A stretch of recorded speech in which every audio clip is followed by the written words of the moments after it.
Hello everyone, and welcome to the school year 2020-2021. My name is Mrs. Ram, and for those of you who don't know that much about me, I'll just share a little bit of personal information first. In October, my husband and I will be married 36 years. We have 3 grown children, 2 daughters and a son. We have a granddaughter who's 5 years old and lives in heaven. And we have a grandson who's 6.5 months old, and he lives in Indiana with our son and his wife. My 3 grown children all went to this school and to another school that used the Abeka curriculum. I'm very familiar with it as a parent, and this is actually my 10th year, starting my 10th year, teaching the 5th and 6th grade combination class here for CDCA. And it's a great place to teach. The Drapers are great people to work with, and we're all very happy here, which shows by there not being many changes every year. We all come back. So I'm going to be giving you a student parent handbook, and I'm going to cover a little bit of it. I'm not going to read it word for word. I'd just like to walk us through the day, and you're going to be hearing a lot of COVID restriction things that we've had to make some changes, but hopefully we'll all get along well together with that. Okay, so our daily schedule, 5th and 6th grade, usually start out with math. We start our day with devotions and prayer, and then we go right to math review and speed drill and the math lesson for the day. Then we have language, 5th and 6th grade. I flip it back and forth as to who the students will have book work to do, or what we call seat work to do, while I'm teaching the other class. And then we go to reading and spelling, and reading is 4 days a week from their book, and 1 day a week we do a comprehension quiz.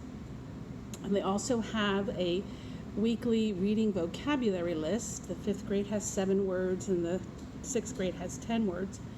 They just have to be able to match them at the end of the week, so they'll write them every day and study them every day. That goes along with the stories that they're reading in their reading book. The spelling curriculum is Abeka for both grades, and the students are responsible to spell 20 words, and then they have to memorize to match 5 vocabulary words. They're not responsible to memorize the definition because it'll be dictated to them. They just have to be able to recognize which word it goes with, and they don't have to know how to spell the 5 vocabulary words. I do what I call a first look on the first day of the week, and that's how I dictate and explain the words. And if the student spells all those words correctly on that first look, they are excused from the test on Friday.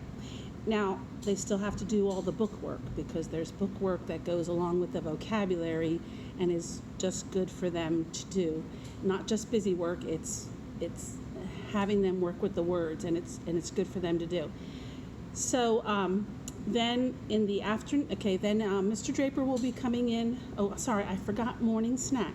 Morning snack is going to be a little later this year because our lunch is a little bit later. Morning snack will be around 10:50 to 11:10, and we'll be taking that outside as long as weather is permitting. And then we come back in, and we'll finish with spelling and reading whatever is not finished. I may be moving penmanship to the morning this year. Each class has its own book and a lesson each day. Penmanship in 5th and 6th grade. Now I may have some students that have not had cursive before, and I may have to teach, so I spend a little bit more time with them. But it's not it's a pass or fail grade. It's not academic. It doesn't count against, and it's not ever assigned for homework. It's not something that, because I consider penmanship, by the time, especially if you've been in the curriculum long enough, it's practice and getting better at your formation. And so I look at wrong formations and slant and neatness and size, and trying to make that uniform in 5th and 6th grade. Okay, now all the paperwork, all the graded paperwork, actually everything they do in class will be put in their mailboxes, and the student is responsible to take it home. I don't require anything to be signed. If a student is doing poorly in something, I will keep in touch with you. I don't normally do like a midterm grade report, but I can if you desire that. I started something last year that worked out well for the parents. I do a monthly academic calendar, and on there will be listed these flies are terrible in here, when all of the quizzes and tests are, so that they don't have to wait till the night before, and they don't have to wait until it's on the homework board. They can study ahead of time because it'll be on the calendar. Now, history and science, we do 3 weeks on each subject per marking period. So we'll start with history and do it for 3 weeks, and then science and do it for 3 weeks. It's very important that even if it's not on the homework board, that the history and science go home every night and be reviewed, whatever we did that day. We will have review times in class, but if they wait until the night before the quiz to study 25 terms, I'm not going to do well on the quiz.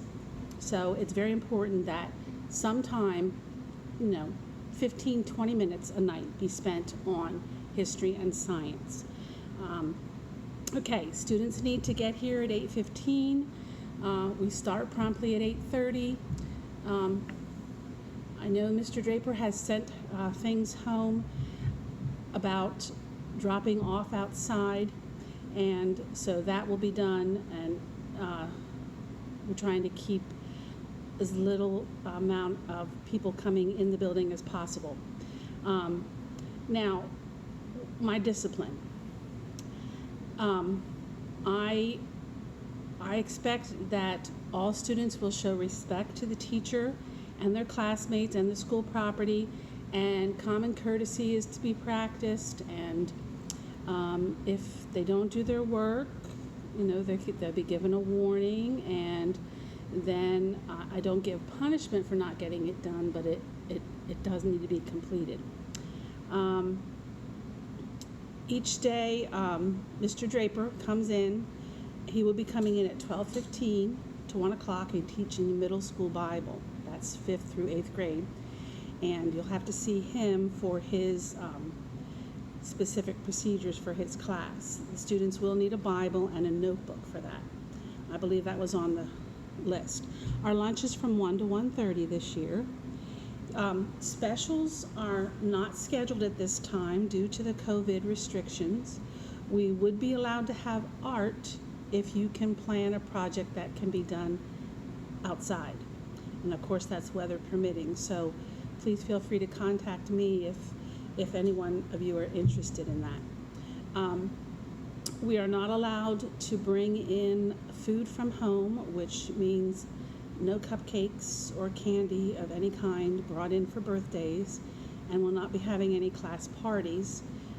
Usually have something at Thanksgiving and Christmas, but that will not be happening this year as well.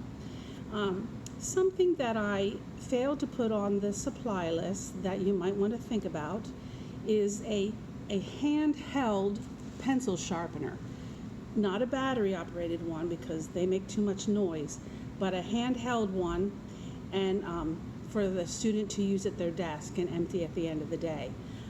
Also, if you find disinfecting wipes, Lysol or Clorox wipes, or you want to bring in hand sanitizer, we definitely will not turn it away. Okay, so after you've watched the video, I'm going to, one thing I forgot.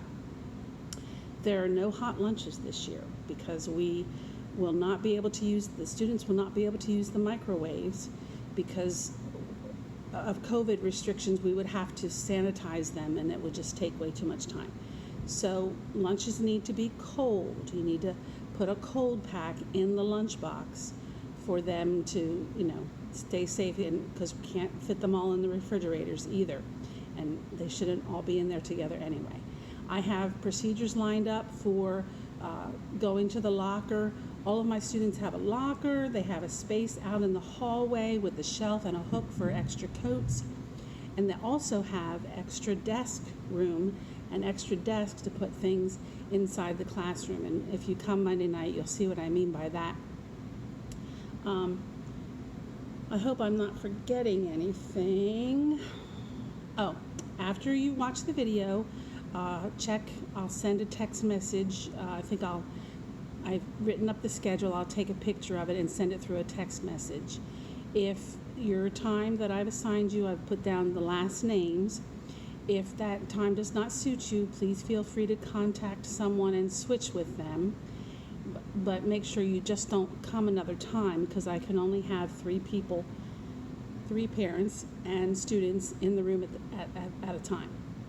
Okay, so I'm looking forward to a great year, and please feel free to contact me anytime you have questions.